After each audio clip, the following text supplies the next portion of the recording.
आता कैलास अडगावकर ज्वेलर्स सोबत सोनं घेणं झालं आणखीन सोपं। मेकिंग चार्जेसवर तब्बल 50% सूट। मर्यादित कालावधीसाठी नक्कीच भेट द्या।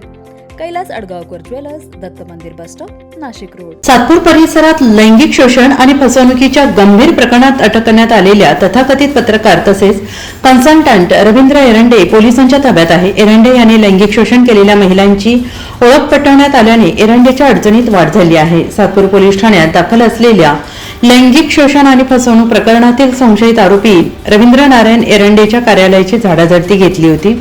पोलिसांनी दिलेल्या माहितीनुसार संशयित एरंडे यांनी गरजू महिलांना नोकरीचे आमिष दाखवून त्यांचे लैंगिक शोषण केल्याची तक्रार दाखल झाली होती। तसेच संबंधित महिलांचे व्हिडिओ चित्रीकरण करून त्यांना ब्लॅकमेल करत त्यांची फसवणूक केल्याचा आरोप आहे।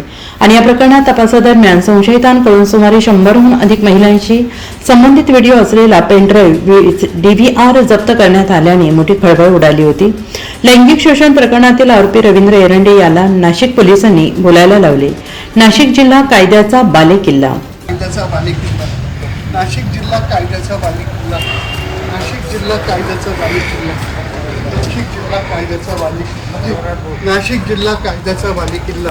नाशिक जिल्हा कायद्याचा बालेकिल्ला। नाशिक जिल्हा कायद्याचा बालेकिल्ला। नाशिक जिल्हा कायद्याचा बालेकिल्ला। नाशिक जिल्हा कायद्याचा बालेकिल्ला। नाशिक जिल्हा कायद्याचा बालेकिल्ला। नाशिक जिल्हा कायद्याचा बालेकिल्ला। नाशिक जिल्हा कायद्याचा बालेकिल्ला। नाशिक जिल्हा कायद्याचा बालेकिल्ला। या प्रकरणात आणखी पीडित महिलांनी पुढे येऊन तक्रार दाखल करावी असे आवाहन पोलिसांनी केले आहे। विशेष म्हणजे पत्रकारिता करत असलेल्या एरंडे यांनी सातपूर कॉलनी भागात स्वतःचे चांगलेच बस्तान बसवले होते।